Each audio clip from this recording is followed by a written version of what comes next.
ሰላም ሰላም፣ ውድና የተከበራችሁ የአዚቲ ቤተሰቦች እንዴት ናችሁ? ሰላማችሁ ብዝት ትርፍርፍ ይበልልኝ።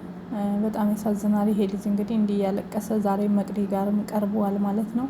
ብዙዎች እናግዘው እያሉ ነዎችም እህታችን እኔ እስከ ትምህርቱ ሁሉን ነገር እችለዋለሁ እያለች ነው ያለችው ማለት ነው። አፋልጉኝ ስትል ነበረች እህታችን። ብዙዎች እየተረባረቡለት ይገኛሉ።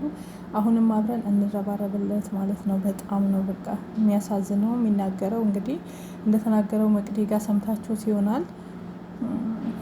ማንም ከጎኑ እንደሌለ፣ ማንም ከሱ ጋር እንዳልነበረ፣ እናት በድንገት ታማ እንደዚህ እንደሆነች የታመመችውም ለ4 ወራት ብቻ ነው።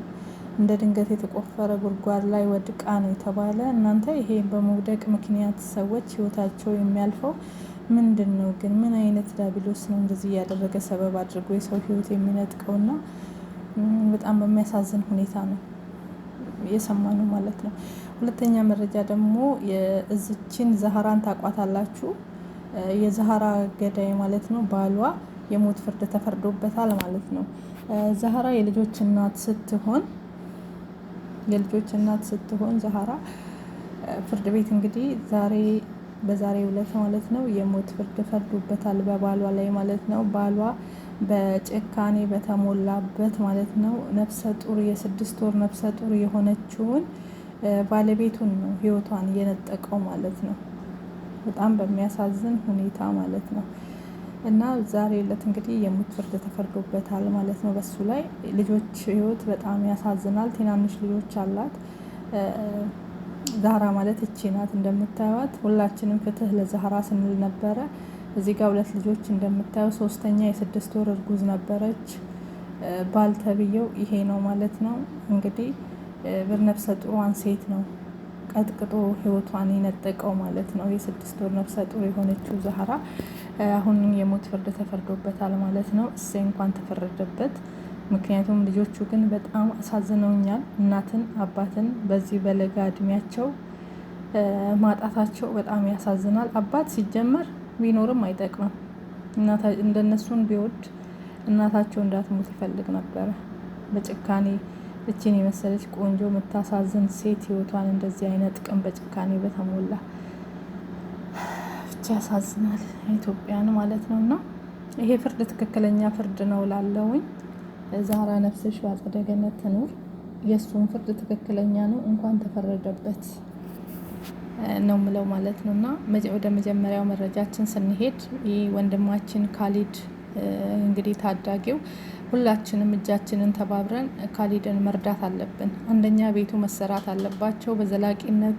የትምህርት ቤትና የቀለብ አስቤዛ ማሟላት አለበት የኢትዮጵያ ሕዝብ። እንዲሁም አዳነች አቤቤ ከንቲባ አዳነች አቤቤ እሷ ጋር ደርሶ ሁላችንም ድምፅ እንሆንና እንደዛም ቻሌንጅ ተጀምሯል ማለት ነው።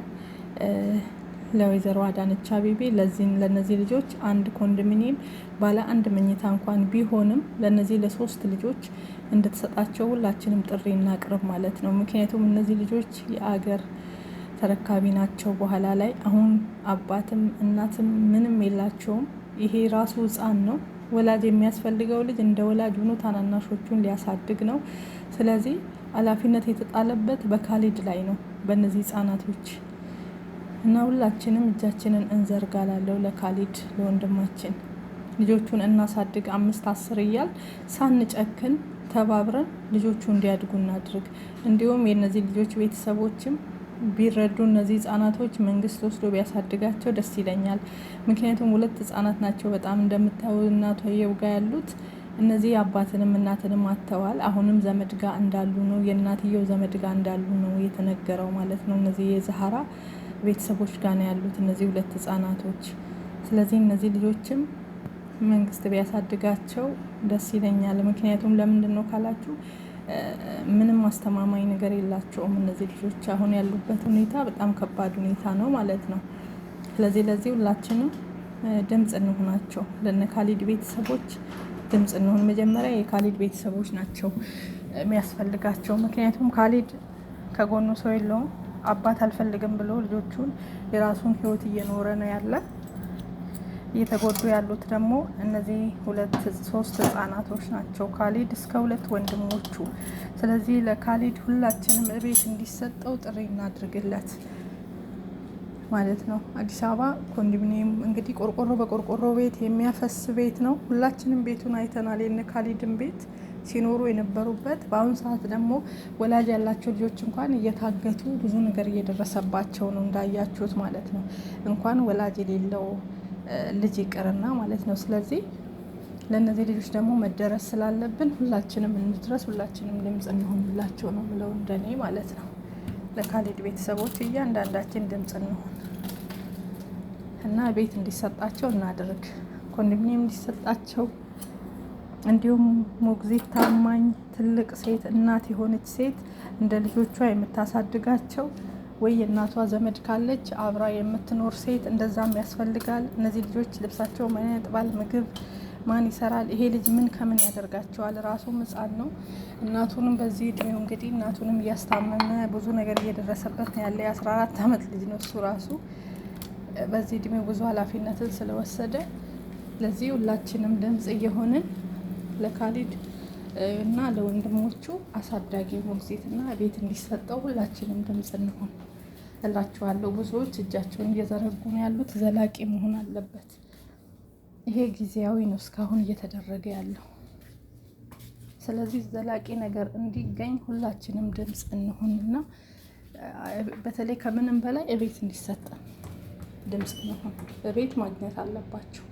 ዋናው ማረፊያ ነው። ያሉበትን ሁላችንም አይተናል። አሳዛኝ ሁኔታ ላይ አሳዛኝ ነገር ላይ ነው ያሉት ማለት ነው እንደምታዩት። ስለዚህ የትኛውም ሰው ከነሱ ጋር መቆም አለበት፣ ከነ ካሊድ ቤተሰብ ጋር ብዬ አስባለሁኝ እላችኋለሁ። ካሊድን በማየት በጣም ነው የሚያመው። የዛህራ ጉዳይ እንግዲህ ደግሞ እግዚአብሔር ይመስገን እንኳንም ፍትህ በማግኘቷ ደስ ብሎናል። ከዚህ በፊት ትዝ ካላችሁ እችን እናት ሁላችንም ቪዲዮ ሰርተንባት ነበረ። የ6 ወር ነፍሰ ጡር ባልየው ህይወቷን ነጠቀ ብለን ሁላችንም በጣም አዝነን ነበረ። የገዛ ሚስቱን እንደዚህ ያደረገ ብለን ማለት ነው። ይሁን እንጂ ዛሬ ላይ ግን እግዚአብሔር ይመስገን በግፍ የተገደለችው ዛህራ ፍትህ አግኝታ እሱም የሞት ፍርድ ተፈርዶበታል።